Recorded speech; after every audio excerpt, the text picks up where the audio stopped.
નમસ્કાર વિદ્યાર્થી મિત્રો, નમસ્કાર। જો ભાઈ આપણે પ્રકરણ નંબર 6 અને આ પ્રકરણની અંદર મિત્ર મેં છેલ્લે આ પ્રકરણની અંદર બગા મેં છેલ્લે શું ભણાવ્યું તો આત્મ પ્રેરણની ઘટના याद कर। प्रकरण 6 में मैं छेल्लो टॉपिक भणायो तो आत्म प्रेरण नी घटना। जो गई काले में आत्म प्रेरण नी घटना में आ बाबतो भणाई के भाई गुंजड़ा साथे संकळायेलू फ्लक्स बराबर एल आई, गुंजड़ा साथे संकळायेलू कुल फ्लक्स एन फाई बराबर एल खरेखर आम आवतुं तो चले छे आई पण आपणे चले छे दूर करी दीधुं तुं अने एल मूकी दीधुं। एल आपणा माटे बहु अगत्यनुं एन फाई अपॉन आई અને આ એલ ને મગજમાં ઉતારીને આત્મ પ્રેરકત્વ કીધું। બાબત મગજમાં ઉતારી દે એલ એટલે આત્મ પ્રેરકત્વ। અને બીજી એક ઘટના ભણાઈ હતી આત્મ પ્રેરિત ईएमएफ। ભાઈ જો બોર્ડ ઉપર आत्म प्रेरित ईएमएफ बराबर minus L dI upon dt. आ पण मुद्दो मित्र में गई काले भणावी दीधो हतो अने मित्र आत्म प्रेरकत्वनी व्याख्याओ एना एकमो पारिमाणिक सूत्र ए बधी माहिती मैं गई काले आपी दीधी हती। Okay okay okay. हवे ध्यान आप मित्र मारे आजे एक आईएमपी टॉपिक समझावो छे। प्रश्न इंडक्टर एटले शुं? इंडक्टर एटले शुं अने आ इंडक्टर नी अंदर संग्रहित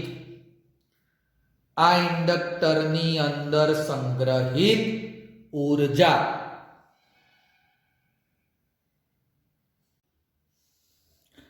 इंडक्टर नी अंदर संग्रहित ऊर्जा नु सूत्र मित्र मेळववानुं।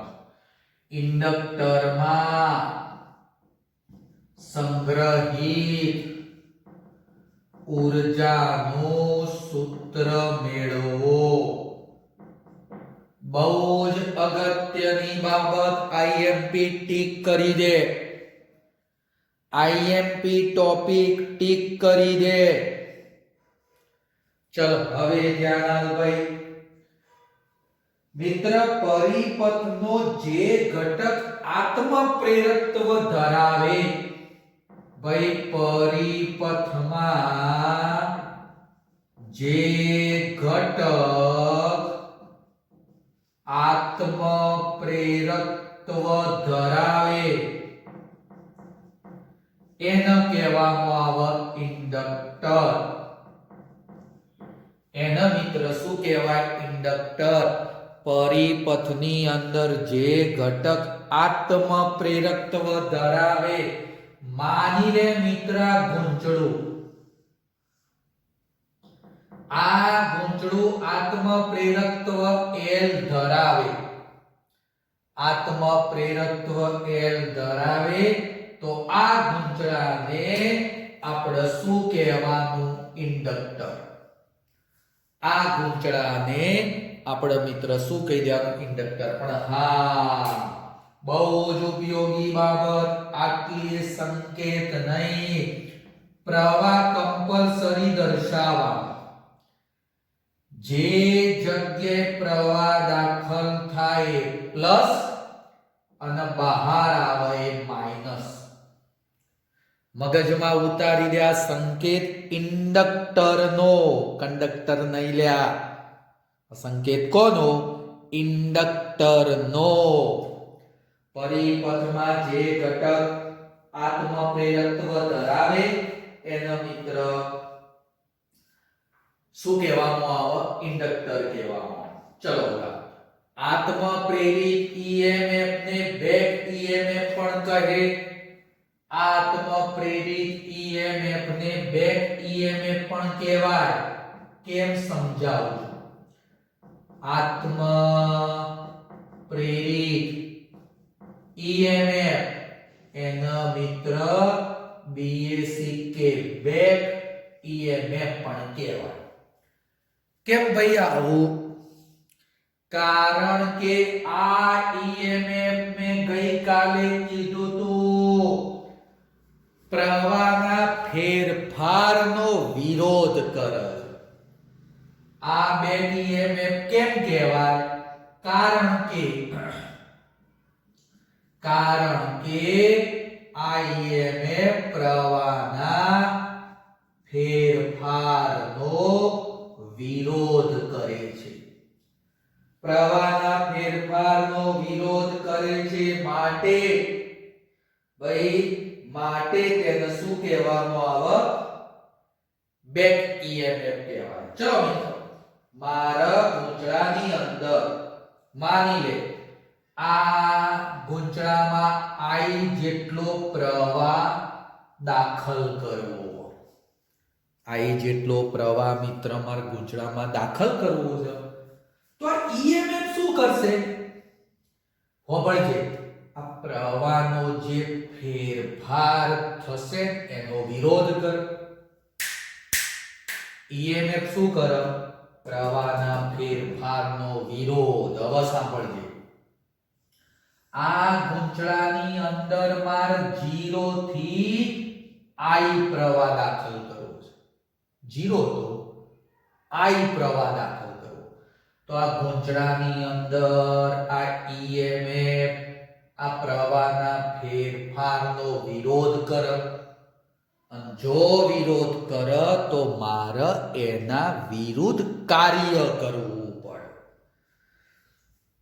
બેક EMF ની વિરુદ્ધ કાર્ય કરવું પડશે. તો ધ્યાન આપ, ગૂંચળામાં મિત્ર પ્રવાહ દાખલ કરતા, ગૂંચળામાં પ્રવાહ દાખલ કરું તો મિત્ર બેક EMF આ પ્રવાહના ફેરફારનો વિરોધ કરે. અને જો વિરોધ કરે તો મિત્ર એનાથી વિરુદ્ધ મારે શું કરવું પડે? કાર્ય. બેક EMF પ્રવાહના ફેરફારનો વિરોધ કરે અને જો મિત્ર એનો વિરોધ થશે તો મારે શું કરવું પડશે? EMF ની વિરોધ કાર્ય કરવું પડે. હું ડાયરેક્ટ લખી દઉં, આ શબ્દ નહીં લખું. બેક EMF ની વિરુદ્ધ મારે કાર્ય કરવું પડે. અને જેટલું કાર્ય કરો, જેટલું મિત્ર કાર્ય થાય તેટલી ઊર્જા, જેટલું કાર્ય થશે એટલી ઊર્જા ગૂંચળામાં સંગ્રહિત થાય. ગૂંચળામાં સંગ્રહિત થાય. ટૂંકમાં જો તને ખબર પડી હોય તો મારે શું કરવું? તો પ્રવાહ દાખલ કરવો. તો પેલો EMF શું કરે? ના, પ્રવાહ અંદર ના આવવા દે, વિરોધ કરે. જો વિરોધ કર તો મારે એ EMF ની વિરુદ્ધ કાર્ય કરીને પ્રવાહ અંદર જવા દેવો પડે. એ EMF ની વિરુદ્ધ કાર્ય કરીને મારા અંદર પ્રવાહ જવા દેવો પડે. અને જે કાર્ય કરશો ને એટલી ઉર્જા ગૂંચળામાં સંગ્રહ થાય. તો ચલો મિત્ર, કાર્ય કરવાનો દર એટલે પાવર કહેવાય. અહીંયા ધ્યાન, કાર્ય કરવાનો દર એટલે પાવર. અને પાવર નું સૂત્ર તમને ખબર છે, કાર્ય કરવાનો દર dw/dt. બકા કાર્યનો સમય દર એટલે પાવર dw/dt અને પાવર એટલે vi. યાદ કર ચેપ્ટર 3. પણ આપણે v નહીં, આપણે શબ્દ કયો આવશે? ei. હા, એનું મૂલ્ય હવે આપણા માટે અહીંયા શું આવશે? મૂલ્ય આવશે. જો માનાંક કરી દીધો, vi નહીં ei. હા સાહેબ, એનું મૂલ્ય તો આપણને ખબર છે. લખાવો dw/dt. e મૂલ્ય l di/dt અને i. આ dt જતા રહે. મિત્ર, EMF નું મૂલ્ય આ રહ્યું. જો ભાઈ, આ રહ્યું મૂલ્ય. એ કિંમત અહીંયા મૂકી, એમાંથી dt જતા રહ્યા. તો બોલ મિત્ર, શું વધશે? dw બરાબર l i અને dt. di. સોરી મિત્ર, di. હા, હવે સાંભળ. મારે તો મિત્ર 0 થી i પ્રવાહ માટે કુલ કાર્ય લખવું છે.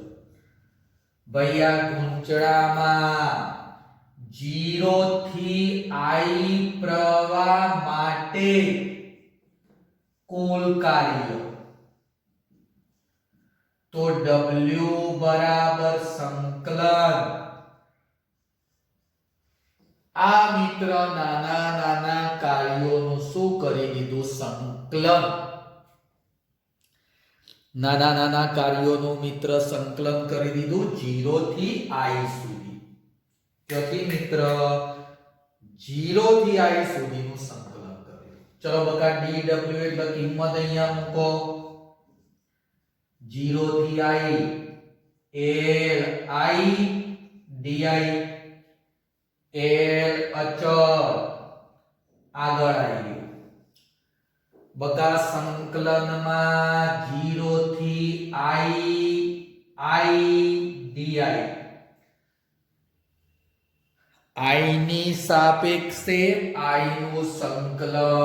આ એક ઘાત કહેવાય. સંકલનમાં ઘાત વધે એટલે l. ચલો મિત્ર, શું બની ગયું? ઘાત વધી અને વધેલી ઘાત નીચે. i²/2 અને લિમિટ મૂકી દીધી 0 થી i. ચલો મિત્ર, i અંદર આવવા દો. તો મિત્ર i²/2 અપર લિમિટ. જો અપર લિમિટ i આવી ગઈ અંદર. અપર લિમિટ દાખલ કરી માઈનસ લોઅર 0. માઈનસ લોઅર એટલે 0. તો ચલો વ્યવસ્થિત લખીએ. તો w બરાબર 1/2 li². 1/2 li². આનું વ્યવસ્થિત લખી દીધું. હા, જેટલું કાર્ય કર્યું તું એટલી ઊર્જા ગૂંચળામાં સંગ્રહિત થઈ. તો મિત્ર, મેં 0 થી i પ્રવાહ દાખલ કરવા માટે આટલું કાર્ય કર્યું. આટલા કાર્ય જેટલી ગૂંચળામાં શું થશે? ઊર્જા સંગ્રહિત થશે. તો therefore સંગ્રહિત ઊર્જા 0 થી i u બરાબર 1/2 li સ્ક્વેર. ઊર્જા u બરાબર 1/2 li સ્ક્વેર. બહુ જ ઉપયોગી. ટૂંકમાં વિચાર કર, આ ગૂંચળું હન ભાઈ, આ ગૂંચળાની અંદર મારે I પ્રવાહ દાખલ કરવો હોય તો મારે શું કરવું પડે? કાર્ય, EMF ની વિરુદ્ધ કાર્ય. જે કાર્ય કરશો એટલી ઉર્જા શું થાય? સંગ્રહિત થાય. તો સંગ્રહિત ઉર્જા 1/2 li સ્ક્વેર. IMP ટોપિક પરીક્ષામાં પૂછાતો હોય છે. ધ્યાનથી જો. પરિપથમાં જે ઘટક આત્મ પ્રેરકત્વ L ધરાવે એને ઇન્ડક્ટર કહેવાય. EMF શું છે? Back EMF. કેમ? પ્રવાહના ફેરફારનો વિરોધ કરે. પણ મારા ગૂંચળામાં પ્રવાહ દાખલ કરવો છે તો આ બેક EMF એની વિરુદ્ધ કાર્ય કરવું પડે. કેમ? કારણ કે પ્રવાહનો વિરોધ કરે છે એટલે કાર્ય કરવું પડશે. જેટલું કાર્ય કરશો એટલી ઉર્જા ગૂંચળામાં સંગ્રહિત થાય. તો ચલો, કાર્યનો દર એટલે પાવર.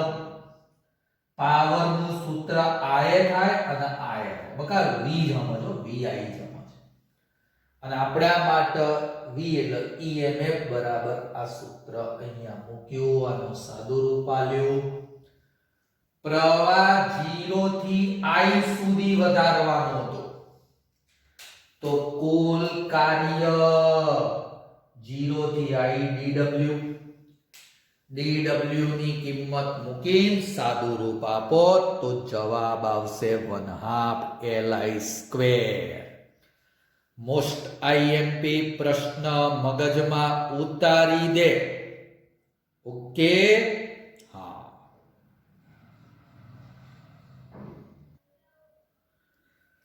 ચલો મિત્ર, મેં ગૂંચળાની અંદર સંગ્રહિત ઉર્જાનું સૂત્ર મેળવી દીધું. U બરાબર 1/2 li સ્ક્વેર.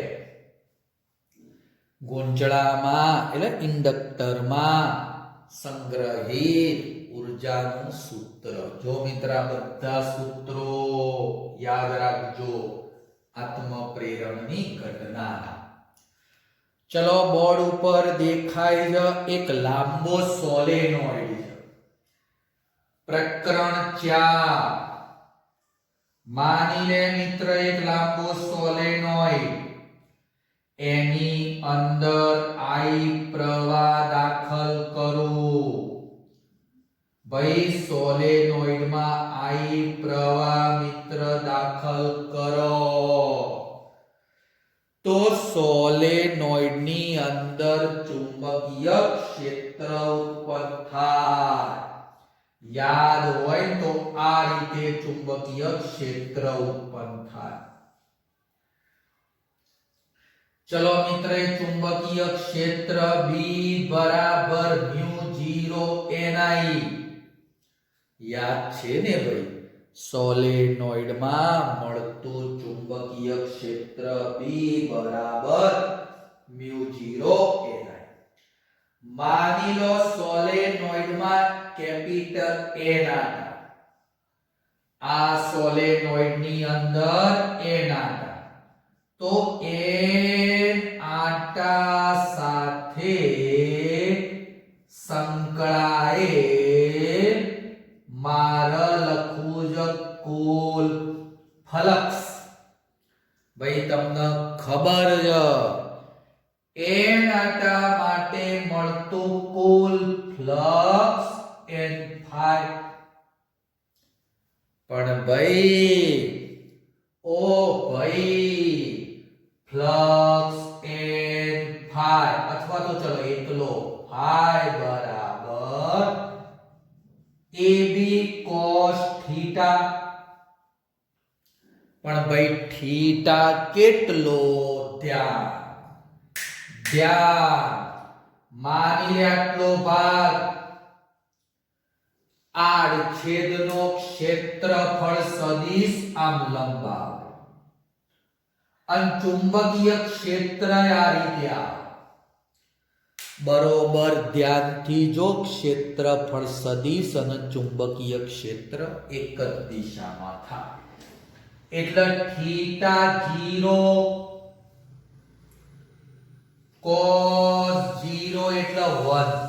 ચલો મિત્રો બંને બાજુ n વડે ગુણી દે તો આ બાજુ પણ n ab cos 0. આ cos 0 એટલે શું થઈ ગયું મિત્ર? 1 થઈ ગયું. cos 0 એટલે 1 થઈ ગયું. હા મિત્ર આમાં મળી ગયું કુલ ફ્લક્સ. પણ ભાઈ ઓ ભાઈ b બરાબર તો મેં શોધ્યું. આ મિત્ર ચુંબકીય ક્ષેત્ર આ ભાગ માટે b મિત્ર મેં શોધ્યો. લખા તો n phi બરાબર n a અને b એટલે mu 0 n I mu 0 ni. જવાબ આવી ગયો. જવાબ આવી ગયો. કોઈ વિદ્યાર્થી કે સાહેબ આ જો આત્મ પ્રેરકત્વનું સૂત્ર લખાય. આત્મ પ્રેરકત્વ L બરાબર n phi upon I. n phi upon I. n phi ની આ કિંમત જો ભાઈ આ n phi. ચલો n phi ની કિંમત મુકાવો લ્યા તો n a mu 0 ni અને નીચે I. નીચે I અલ્યા આ રહ્યો I અને I જતો રહ્યો. I 10 અને વમની કે લ્યા ઓવલ્યા આ n બરાબર હું લખાય? ભાઈ તમે ભણી ગયા લ્યા. n બરાબર n by l. n બરાબર n by l. ચલ મુકાય તો મિત્ર n a mu 0 n by l. સાદું રૂપ આપ. આનું સાદું રૂપ આલો તો l બરાબર n સ્ક્વેર a mu 0 આગળ લખી દો. mu 0 n square a by l. આ મિત્ર સોલેનોઇડ નું આત્મ પ્રેરકત્વ કહેવાય. એકદમ સહેલો મુદ્દો આ બી હે ને એ ઓમાં મૂકી દેવા. cos 0 એટલે તો 1 થઈ જવાનું. એટલે કુલ ફ્લક્સ આપણું મેન સૂત્ર આવ્યું. જો આપણું મેન સૂત્ર આવ્યું L નું એમાં મૂકી દીધું. સાદું રૂપ આપી દીધું. અમુક વિદ્યાર્થીઓ મિત્ર શું કરશે? આ n લખવા હોય તો આ એલા બરાબર આ n ની કિંમત આમાં મૂકો તો એ ચાલે તો પણ ચાલે. પણ ટૂંકમાં યાદ રાખ સોલેનોઇડ નું આત્મ પ્રેરકત્વનું આ સૂત્ર ભાઈ બહુ જ અગત્યનું જો. દાખલા ગણવા માટે બહુ જ ઉપયોગી.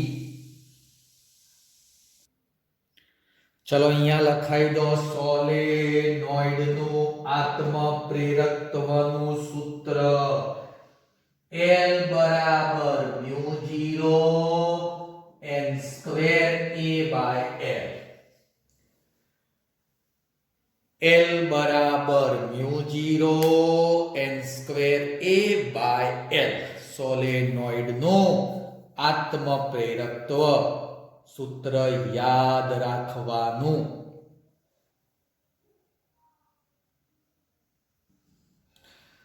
ચલો મિત્ર, આગળનો એક ટોપિક અન્યોન્ય પ્રેરણની ઘટના અને પ્રેરિત ઈએમએફ સમજાવો.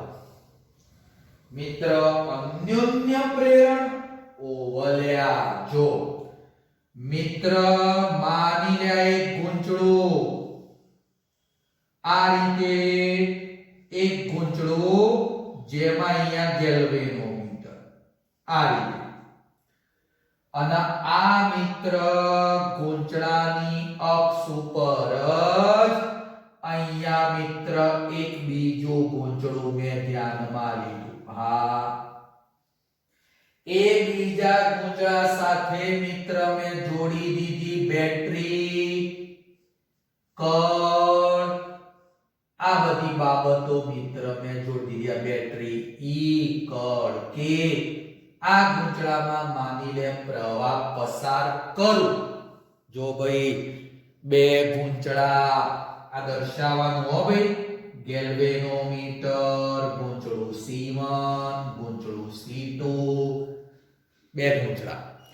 હવે ધ્યાનથી જો મિત્ર હું C2 માં પ્રવાહ પસાર કરું, બે ગૂંચળાઓ પૈકી ગમે તે એક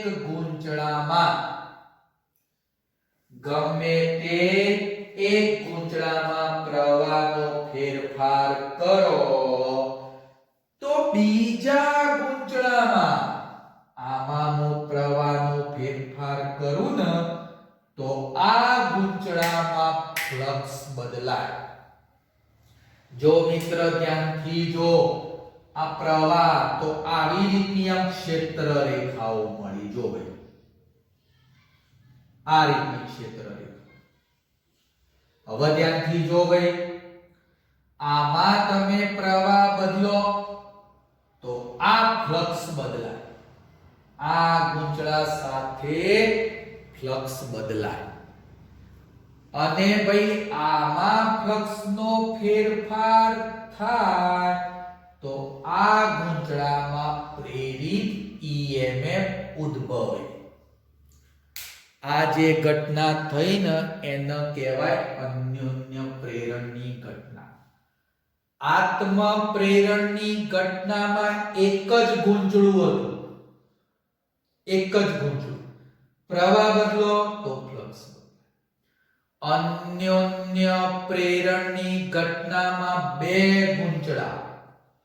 જો હું વાક્ય લખું છું, બે ગૂંચળાઓ પૈકી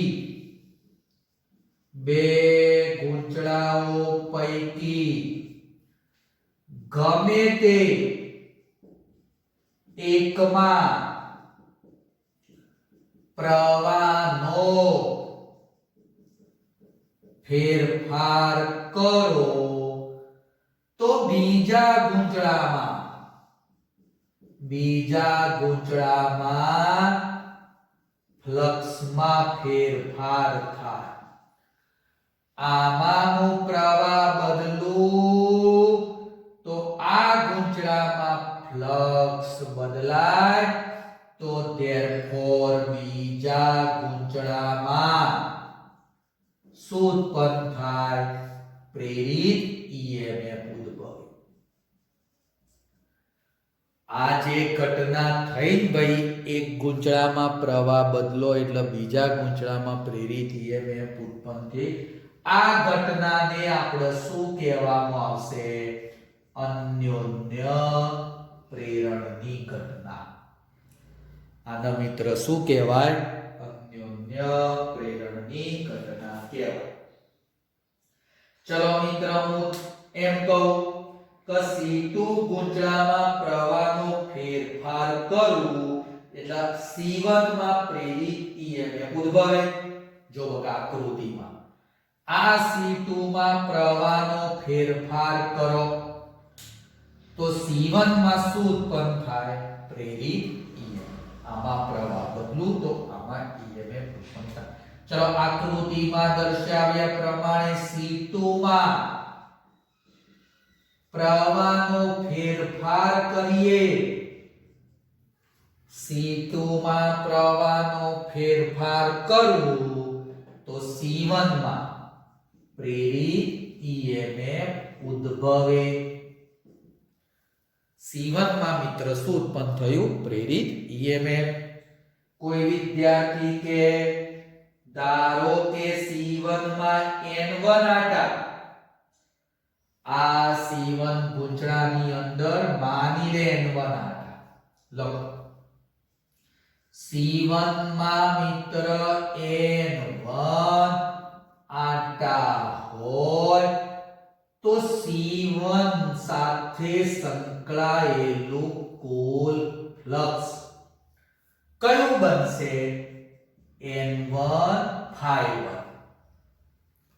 જો ભાઈ C1 માં આટાની સંખ્યા N1 તમને ખબર છે, દરેક આટા માટે ફ્લક્સ ∅1, તો N1 આટા માટે ફ્લક્સ કેટલું થાય? N1 ∅1. તો C1 નું કુલ ફ્લક્સ કેટલું થઈ ગયું? N1 ∅1.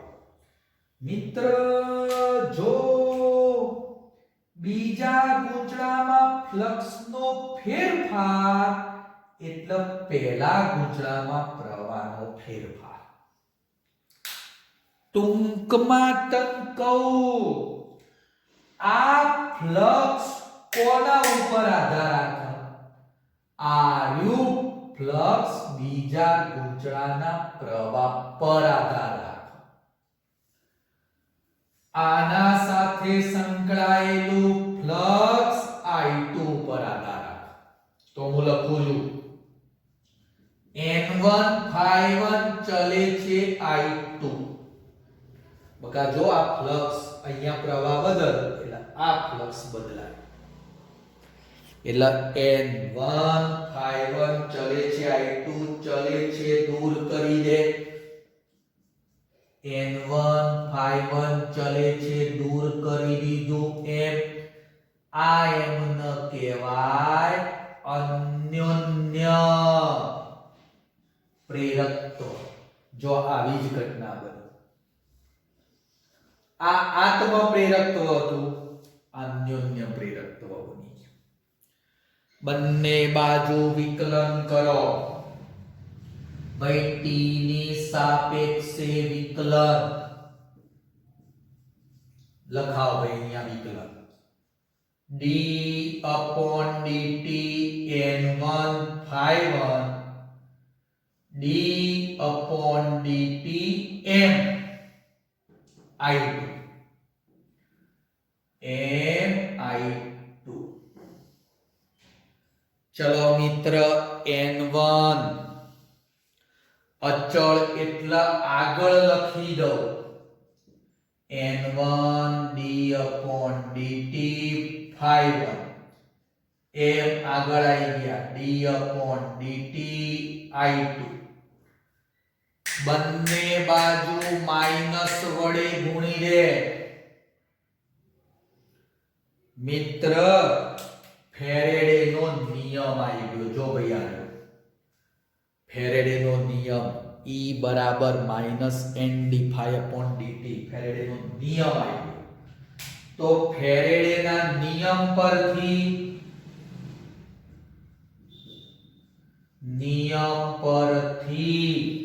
આ પદને કહેવાય EMF E1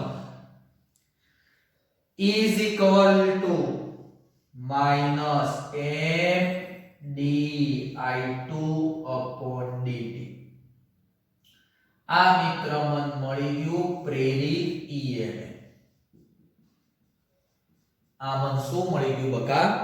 પ્રેરિત EMF મળી. સિમ્પલ ઘટના જ ભાઈઓ, સિમ્પલ વસ્તુ.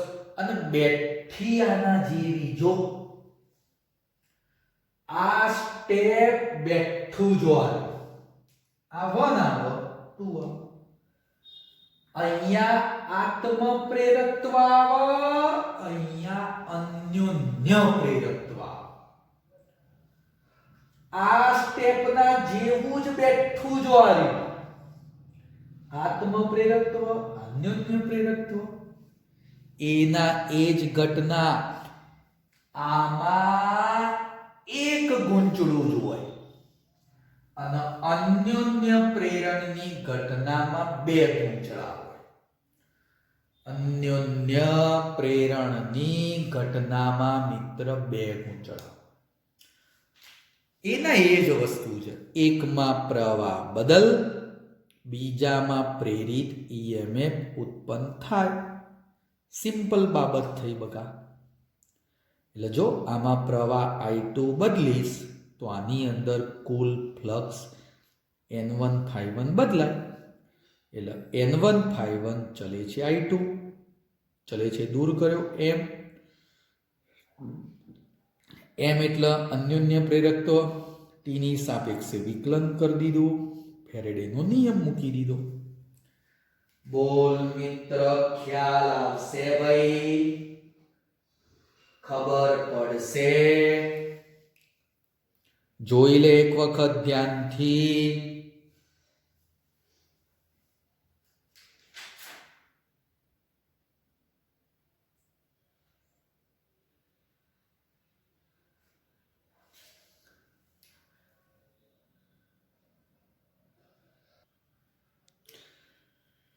ચલ મિત્ર, જો ગઈકાલે ભણાયું તું સેમ એવી રીતે અન્યોન્ય પ્રેરકત્વની સમજૂતી બકા ગઈકાલે યાદ હોય ને તો મેં આત્મ પ્રેરકત્વની બે વ્યાખ્યાઓ, એકમ, પારિમાણિક સૂત્ર, એવી જ બાબત અન્યોન્ય પ્રેરકત્વમાં.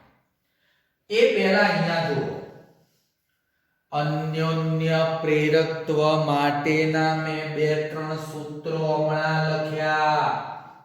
N1 બરાબર MI2 અને બીજું સૂત્ર E1 બરાબર માઈનસ M di2 upon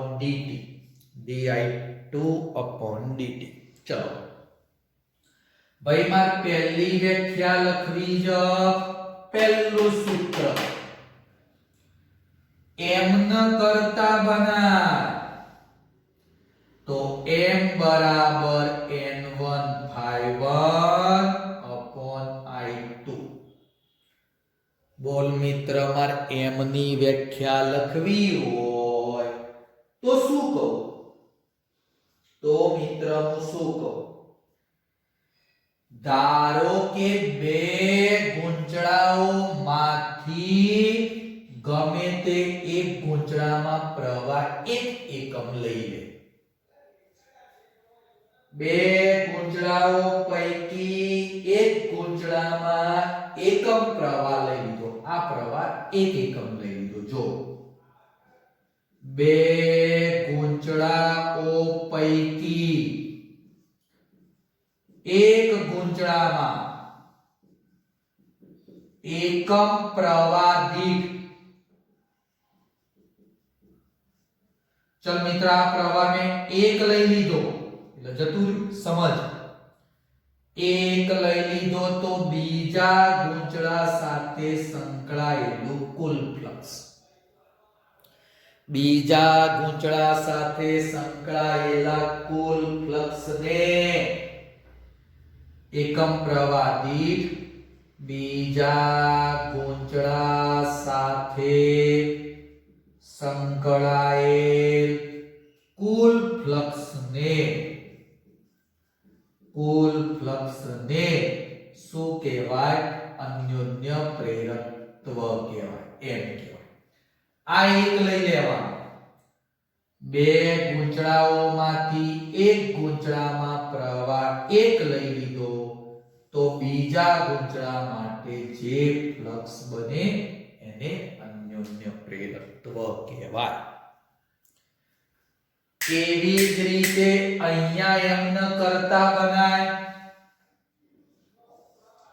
ચલ મિત્ર, એમ કરતા બનાવું તો E1 અને નીચે di2 upon dt માઈનસ. બોલ મિત્ર, તન જાતે વ્યાખ્યા બનાવ. રમત આવડતી હોવી જોઈએ. આને એક લઈએ, આના જેમ જ બે ગૂંચળા પૈકી એક ગૂંચળામાં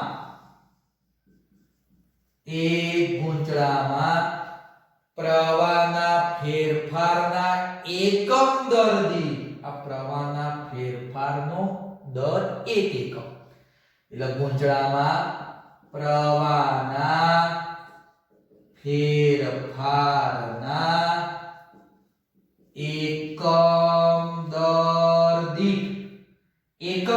દીઠ એનો મતલબ આ પર 1 થઈ. જો 1 થઈ જાય શું વધે? માઈનસ આપણે ધ્યાનમાં નહીં, આપણે મૂલ્ય. તો બીજા ગૂંચળામાં જે પ્રેરિત EMF ઉત્પન્ન થાય એને અન્યોન્ય પ્રેરકત્વ કહેવાય. ફેરફારના એકમ દર દીઠ બીજા ગૂંચળામાં મળતા પ્રેરિત EMF ને અન્યોન્ય પ્રેરકત્વ એમ કહેવામાં. બે ગૂંચળામાંથી ગમે તે એક ગૂંચળામાં ઉપરની વ્યાખ્યા પ્રમાણે પ્રવાહ એક લઈ લો તો ફ્લક્સ જે બને એને અન્યોન્ય પ્રેરકત્વ કહેવાય. અને બીજી વ્યાખ્યામાં પ્રવાહના ફેરફારનો દર 1 એકમ લઈ લો તો બીજા ગૂંચળામાં જે પ્રેરિત EMF ઉત્પન્ન થાય એને અન્યોન્ય પ્રેરકત્વ કહેવામાં. ચલ મિત્ર, એકમ તને આવડી જાય. આ L ના જે એકમ હતા એ જ. ચલો મિત્ર, M ના એકમ, આના ઉપરથી વેબર પર એમ્પિયર, આના પરથી voltage second upon ampere, voltage upon ampere ના ઓમ ઇન્ટુ સેકન્ડ.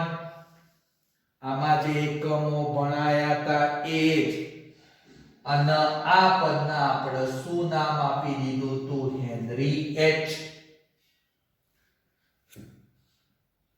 પારિમાણિક સૂત્ર તમને ખબર જ છલ્યા એ લખાય m1 L2 T-2 A-2 12 યાદ છે? 12 31 12 32 અને છેલ્લા 12 કીધું હતું. અને કોના ઉપર આધાર રાખે તો ધ્યાન રાખો. પહેલું, ગૂંચળાના પરિમાણ અને આકાર પર. બકા ગૂંચળાના પરિમાણ, એની સાઈઝ કેવી છે, એનો આકાર કેવો છે, એના ઉપર આધાર રાખે. બીજું, આટાની સંખ્યા. ત્રીજું, આ બધા ગઈકાલે ભણાયા હતા એ જ. માધ્યમ પર. અને ચોથી બાબત વધારાની, બંને ગૂંચળાના સાપેક્ષ નમન પર. બંને ગૂંચળાના સાપેક્ષ નમન પર. આવી રીતે બકા ધ્યાન આપો. બે ગૂંચળા આમ હોવા જો આમ ના લેવા, એક્ઝેક્ટ આમ સમઅક્ષીય હોવી. આમ તમે આમ બે ગૂંચળા લેવાય બકા? ના ચાલે. એટલે બંને ગૂંચળાના સાપેક્ષ નમન અથવા સાપેક્ષ ગોઠવણી પર આધાર રાખે. તો મિત્ર, આ ટોપિક બેઠો આત્મ પ્રેરકત્વ જે હતો ને એના જેવો જ છે. એટલે મિત્ર, મેં કઈ બે બાબતો ભણાઈ? આત્મ પ્રેરણ અને અન્યોન્ય પ્રેરણ. એક બે વખત મિત્ર ધ્યાનથી સમજી લેજો. તકલીફ પડે તો મારો કોન્ટેક્ટ કરજો. Okay, good bye.